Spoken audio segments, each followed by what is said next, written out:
Hello दोस्तों, स्वागत है आप सभी का आज की इस न्यू वीडियो में। तो बच्चों, इस वीडियो में हम बीएससी फर्स्ट ईयर का जो केमिस्ट्री का एक इम्पोर्टेंट टॉपिक पढ़ेंगे जिसका नाम है डी ब्रॉगली समीकरण। तो बच्चों, जो आपका डी ब्रॉगली समीकरण होता है वह फोटोन की ऊर्जा और आइंस्टीन का जो समीकरण होता है उन दोनों से मिलकर बनता है। तो सबसे पहले मैं लिख देता हूँ फोटोन की ऊर्जा। फोटोन का मतलब होता है कि जो प्रकाश होता है वो सूर्य से बंडलों के रूप में निकलता है, यानी इकट्ठा निकलता है, तो उसे हम बोलते हैं फोटोन। जो प्रकाश होता है वो बंडलों के रूप में सूर्य से निकलता है, उसे हम बोलते हैं फोटोन। तो फोटोन की जो ऊर्जा होती है यानी एनर्जी ई, इसका सूत्र होता है H इंटू न्यू।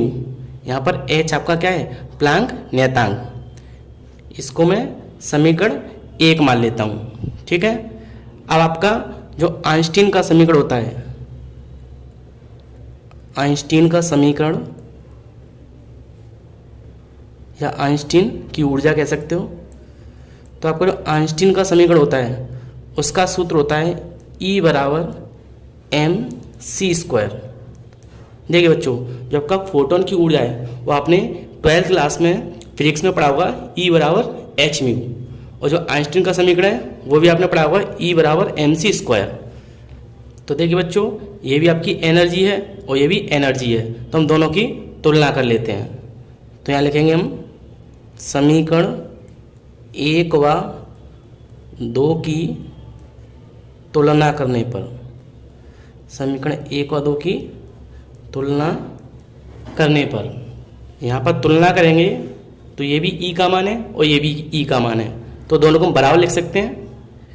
यानी आपका एक तरफ लिख दिया mc² और एक तरफ h न्यू, ठीक है। ये भी E की वैल्यू है और ये भी E की वैल्यू है, तो मैंने दोनों को बराबर लिख दिया। यहाँ से अगर हम m का मान निकालें तो c आपका डिवाइड में आ जाएगा, तो ये आ गया c बटे में, ठीक है। यानी m बराबर h म्यू अपॉन c²। इस c को हम दो भागों में लिख सकते हैं, यानी ऐसे यहाँ पर h अपॉन c अलग कर लेता हूँ मैं, और एक h जो है वो इस म्यू के साथ लिख देता हूँ। एक बार वापस समझते हैं मैंने क्या किया। जो आपकी ऊर्जा थी उन दोनों को मैंने बराबर लिख दिया। यहाँ से m का मान निकालेंगे तो c² आपका बटे में आ गया, और यहाँ पर जो c है एक c मैंने h के साथ लिख दिया और एक c मैंने v के साथ लिख दिया। अब बच्चों, हमने एक सूत्र पढ़ा है लैम्डा बराबर c अपॉन v, ठीक है। हमने एक सूत्र पढ़ा है 12th में कि लैम्डा जो होता है वो c अपॉन v के बराबर होता है। अगर मैं इसको उलट लूँ, यानी इसके नीचे 1 माना मैंने, तो इसको उल्टेंगे हम, यानी 1 अपॉन लैम्डा, तो ये वैल्यू भी आपकी उलट जाएगी, v ऊपर और c नीचे, ठीक है। मैंने क्या किया, लैम्डा का सूत्र होता है c अपॉन v, मैं लैम्डा को उलट दिया, 1 ऊपर और लैम्डा नीचे, तो ये भी उलट जाएगा। तो यहाँ देखें तो ये आपका जो म्यू अपॉन c है ये किसके बराबर है, 1 अपॉन लैम्डा के, तो इसको मैं यहाँ लिख सकता हूँ। तो m बराबर आपका आ गया h अपॉन c इंटू, इसी के पे क्या लिख देंगे 1 अपॉन लैम्डा, ठीक है। और इसको मान लेता हूँ मैं समीकरण। अब बच्चों, हम जानते हैं जो आपका संवेग होता है उसका सूत्र होता है द्रव्यमान इंटू वेग, ठीक है।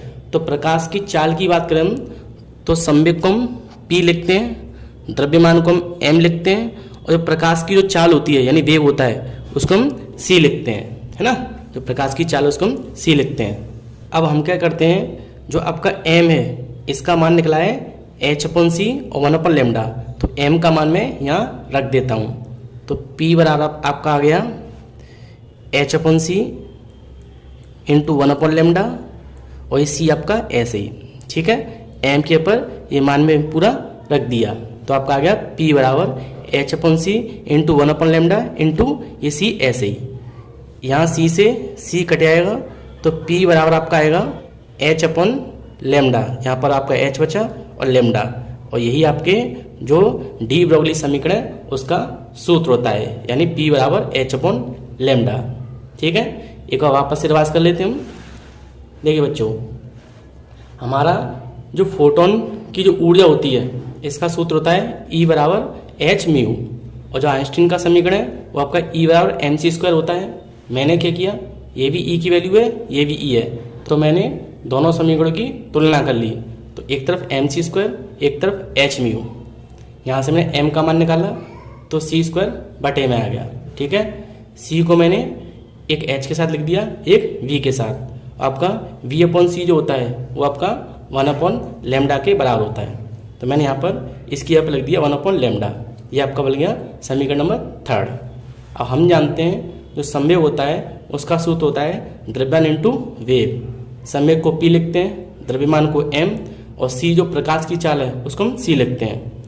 M के पर मैंने M का मान रख दिया, C से C कैंसिल, तो आपका बराबर आ गया h/λ। तो बच्चों आज के लिए सिर्फ इतना ही। मेरा वीडियो कैसा लगा प्लीज़ लाइक करें, शेयर करें और कमेंट करें, और अगर आप चैनल पर नए हो तो प्लीज़ मेरे चैनल को सब्सक्राइब करें।